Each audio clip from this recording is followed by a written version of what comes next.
Kung minsan, akala natin pera lang ang sagot para sumaya. Pero natutunan ko na kahit wala kang yaman, pwede ka pa ring maging masaya. Basta kasama mo ang taong magiging dahilan para makontento ka sa buhay na meron ka. Ako si Micaela. Lumaki ako sa pamilyang mangingisda. Hindi kami mayaman pero puno ng tawanan ang aming munting bahay. Anak Micaela, tawag ng inay ko isang umaga. Nakapagluto ka na ba ng almusal ng itay mo? Parating na iyon galing sa bayan. Napangiti ako kahit alam kong isda na naman ang ulam. Sanay na kami roon. Mangingisda ang itay ko. Kaya laging amoy dagat ang buhay namin. Po, inay. Nakapag-igib na rin ako ng tubig, sagot ko habang tinutulungan siyang magtupi ng mga damit. Si Marcos, nasaan? Tanong niya. Nasa dalampasigan po. Inaabangan si itay. Inayos ng inay ko ang magulo kong kulot na buhok. Kayo manggina ang balat ko sa kakababad sa araw, kakala ko ng tuyo at isda. Simple lang ang buhay, pero payapa. Bigla siyang ngumiti. Sa susunod na araw, pupunta tayo sa Karatig Isla. Natatandaan mo pa ba ang anak ni Sally at Danny? Napangiwi ako. Sino bang makakalimot sa sipunin na yon? Masungit pa noon. Natawa ang inay ko. Balita ko, matipuno na raw ngayon. Moreno, gwapo, parang si Richard Gomez. Natawa ako ng malakas. Inay talaga. Ang lakas niyo mag-imagine. Ganon kami araw-araw, kulitan, tawanan at simpleng ligaya. Kinahapunan, dumating ang itay ko sakay ng bangka. Sweet silang mag-asawa, parang mga bagets pa rin.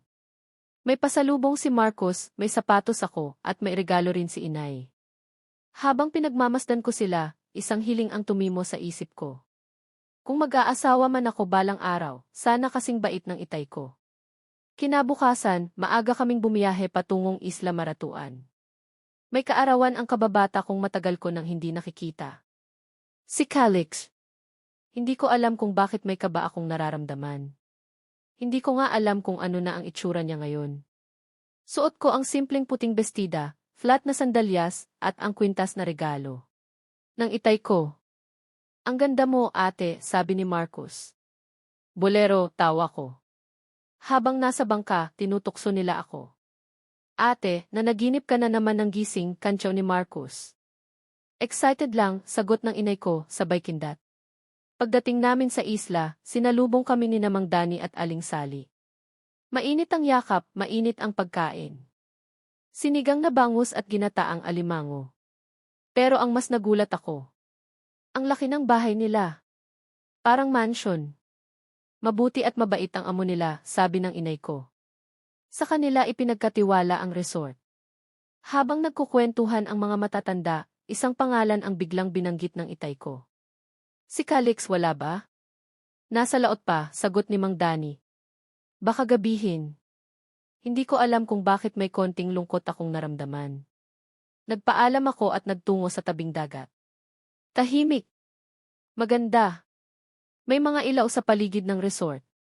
Hangang-hanga ako sa tanawin. Hanggang sa mapansin ko ang isang bangkang tila walang tao. Lumapit ako. Pero sa pagdungaw ko, may biglang tumayo. Sa sobrang gulat ko, napasigaw ako. Inay! Shokoy! Tulong! Biglang may tumakip sa bibig ko. Tumahimik ka, bulong ng lalaki. Sa tingin mo ba, papakawalan pa kita kung Shokoy ako? Binitawan niya ako. Hingal na hingal ako habang tinuturo siya. Lagot ka sa asawa ko. Bigla akong natahimik. Asawa? Wala nga akong nobyo. Umisi ang lalaki. Ang lakas din ng imagination mo. Nainis ako at mabilis na lumayo. Pero bago ako tuluyang umalis, napaisip ako. Bakit parang pamilyar ang mukha niya? Bakit parang may bumalik na alaala?